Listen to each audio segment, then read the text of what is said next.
Welcome, youngsters, to You Bet Your Life. Say the secret word and divide $100. It's a common word, something you'll find around the house.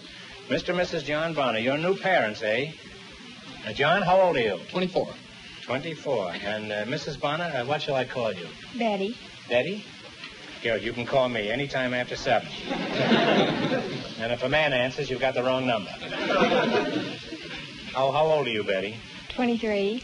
23. And John, where are you from? I'm from Houston. Houston?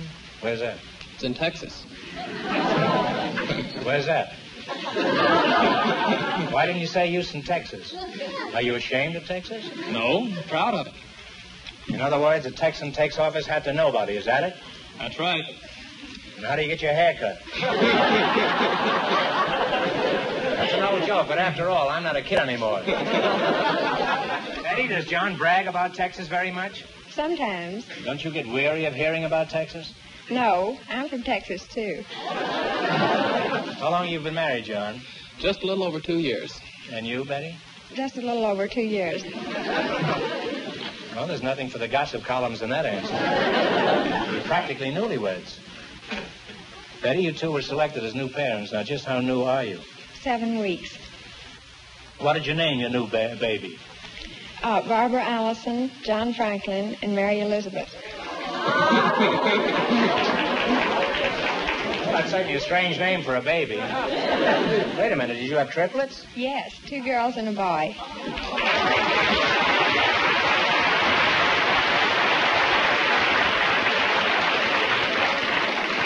Betty, that's wonderful news, and my heartiest congratulations, and I want to apologize to the state of Texas. Thank you.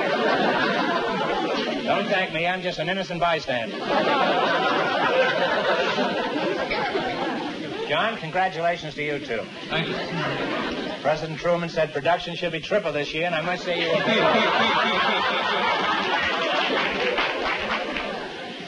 Where did all this take place, John? At Huntington Hospital in Pasadena. I see. You may be from Texas, but remember, you had to come to California to hit the jackpot. John, did you faint when the nurse came out of the delivery room and said, it's a girl, it's a boy, it's a girl? No. I was expecting triplets. You were expecting triplets? Yes. You say you were expecting triplets? Then your wife certainly must have been surprised. Now, how did you break the news to John Bunyan here?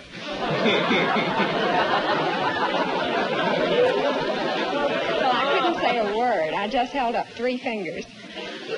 And then John went out and poured himself 3 fingers of Old Stag. Old Stag. Hey, that's me, Old Stag. That's me. John, what sort of work do you do? I'm a graduate student in chemical engineering at Caltech. Well, perhaps that explains it. John, what were your family's reactions to the triplets? For example, what did your father say? Well, we called him up to tell him.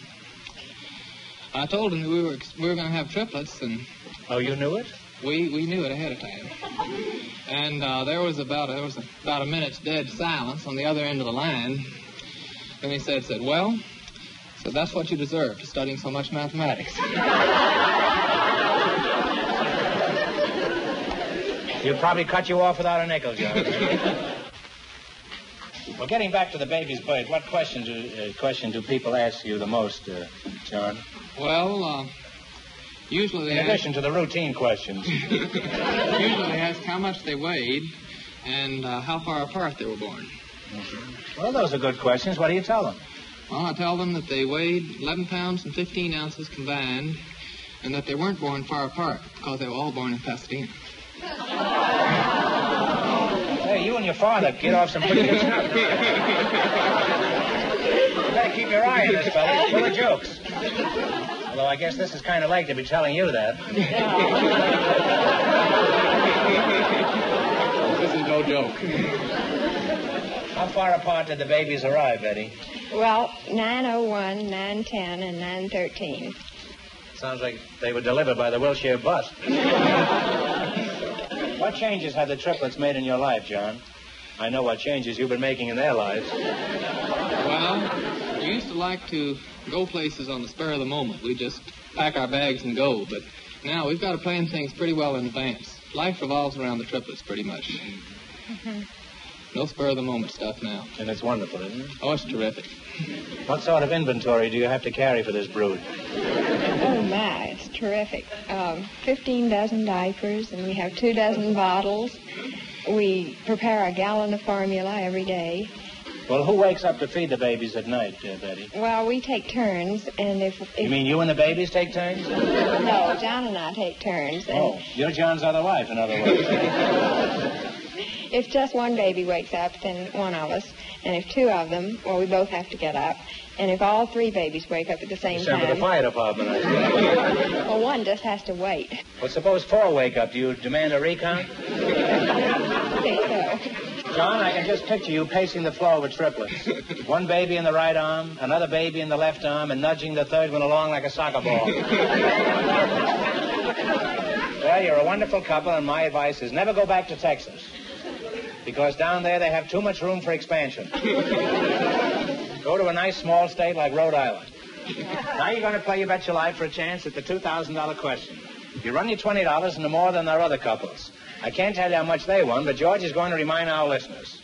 The WAF and the man from the hobby shop are still leading with $253. Mr. Fenneman? Here we go. Let's see how high I can build you $20. You selected famous streets of the world. Here's your first question. How much will you bet? 19. 19. In what city do you find Wall Street? New York. New York is right. Well, you're off to a good start. You have $39. Remember, you're going for $2,000 tonight. How much of the 39 will you bet on your second question? 38. In what European city do you find the Unter den Linden? In, Berlin. Berlin is right. You now have $77.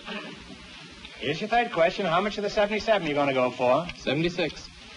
In what European city do you find Downing Street? London. London is right.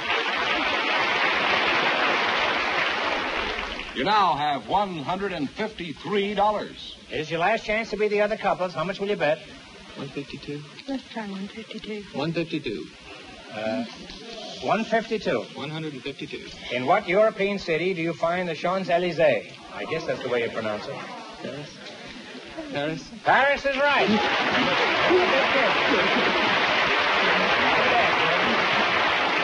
And you wind up with a grand total of $305. And that means that you get the chance at the DeSoto Plymouth $2,000 question. Thanks and good luck from the DeSoto Plymouth dealers. Now, in just 1 minute, I'll ask the big question, but first, here's something of interest to everyone. Vacation time. Time to pack the family in the car and hit for the open spaces. This summer, no matter how far from home you may drive, no matter how many strange faces you may see, remember this. You're never far from the friendly sign of a DeSoto Plymouth dealer. From one end of this nation to the other, there are more than 3,000 of these familiar signs, and every one of them is an invitation to you to stop in and get acquainted.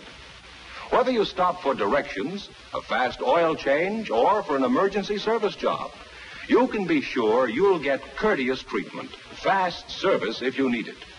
So on that vacation trip, or whenever you're out driving and you see this sign, remember it stands for better and faster service and a fair and square deal every time. And here's the parents of the triplets, all set for the DeSoto Plymouth $2,000 question.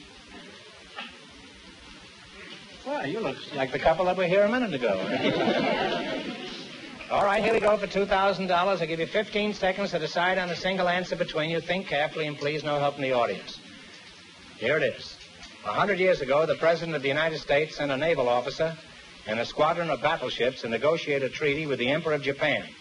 For $2,000, tell me, who was the naval officer assigned to open the door to Asia? Talk it over. Talk it over. You have 15 seconds. Wait a minute. Hold it. Okay, 15 seconds.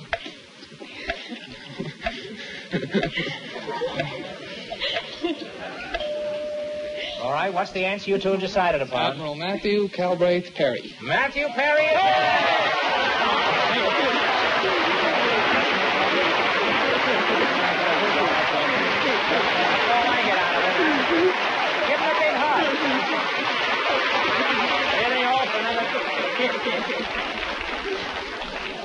that's right. That means you can have another trio of triplets. You win $2,000. You had the right answer, so you win $2,000. What are you going to do with all that, Jack? I think we're going to invest it to start building up a fund to educate the kids with. Well, I think that's a wonderful way to spend the money. Now, wait a minute. I got to total this up. Let's see. You just won $2,000, and how much did they win in the quiz, George? $305 in the quiz. That's $2,305. Hey, you really cleaned up tonight. Congratulations from the more than 3,000 DeSoto Plymouth dealers from coast to coast. You bet your life. Thank you very much.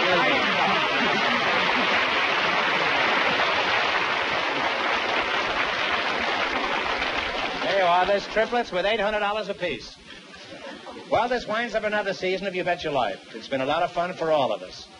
And we'll be back again next fall. My producer, John Goodell, and I want to thank all the folks whose talents have made our show such a success. Our two directors, Bob Dwan and Bernie Smith. Our film experts, Ferenc Fodor, James Van Trees, and Norman Colbert.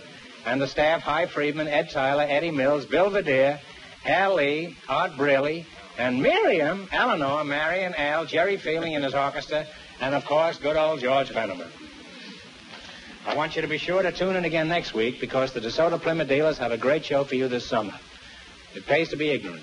They'll hold the fort until we return next fall. So long, folks. You've been a great audience. Remember that the dealers who sell DeSoto also sell Plymouth, the value jewel of the low-priced field. You'll want to see and drive the handsome new Plymouth. DeSoto, Plymouth. Two great new cars, both products of the Chrysler Corporation. Friends, go in to see the Plymouth dealer tomorrow. And when you do, tell them Groucho sent you.